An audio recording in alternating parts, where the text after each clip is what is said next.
Welcome to the Video Research Journal VRJ of FFVMD, all at one FFVMD. I am again going to continue the next rest part of research paper. So,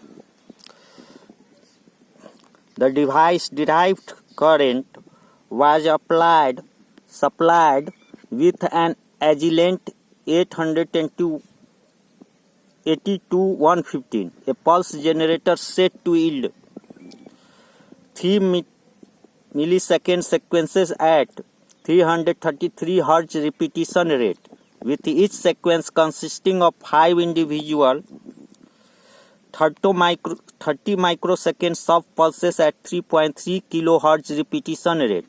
The current shown in figure 2 were the peak current pulses measured using a current probe with an oscilloscope. The measured FTIR detector output was amplified and filtered using a lock-in amplifier and then returned to the input of FTIR to obtain interferogram. For the device at 300 Kelvin, showing the peak of the spectral emission envelope at 0.58 electron volt corresponding to 2.15 micrometer wavelength. A comparison of the electroluminescence spectra of the GE LED and our GE SN LED with 8% SN content shows a considerable infrared shift of about 500 nanometer.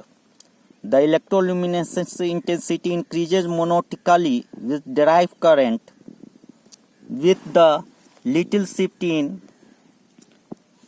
peak wavelength, amplifying the absence of device heating under these derived conditions.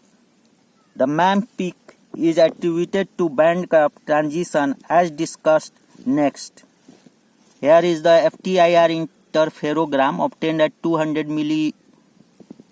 milliampere drive current. This shows emission intensity and this is wavelength in micrometer.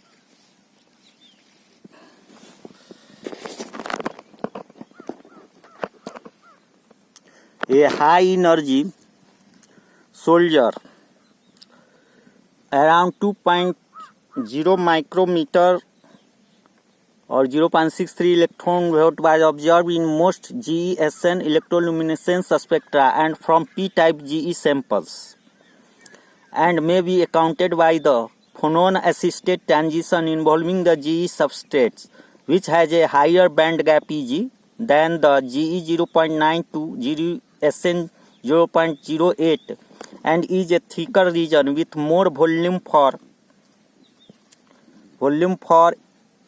emission.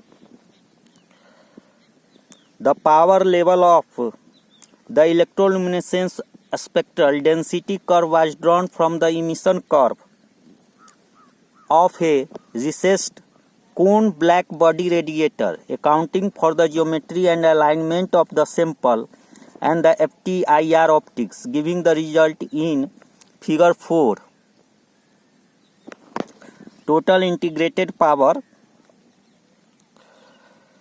between 1.8 micrometer and 2.3 micrometer wavelength of GE 0.9 to SN 0.18 oblique GE LED plotted versus peak forward drive current at T equals to 300 Kelvin.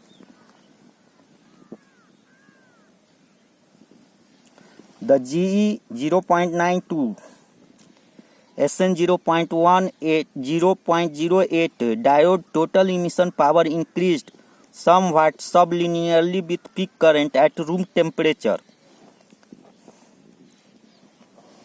The power reported in figure 4 are the total power from all four edge facets, a power of 1 microwatt at room temperature as the relatively low drive current of 15 mA makes it useful for practical germanium tin diode application.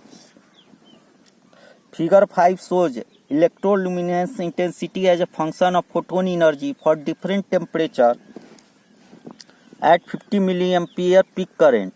The peak intensity observed at 100 Kelvin is about 8 times higher than at 300 Kelvin. Also here we see a shift towards higher photon energy at low temperature with a slope of 0.27 millielectron volt per Kelvin, which is consistent with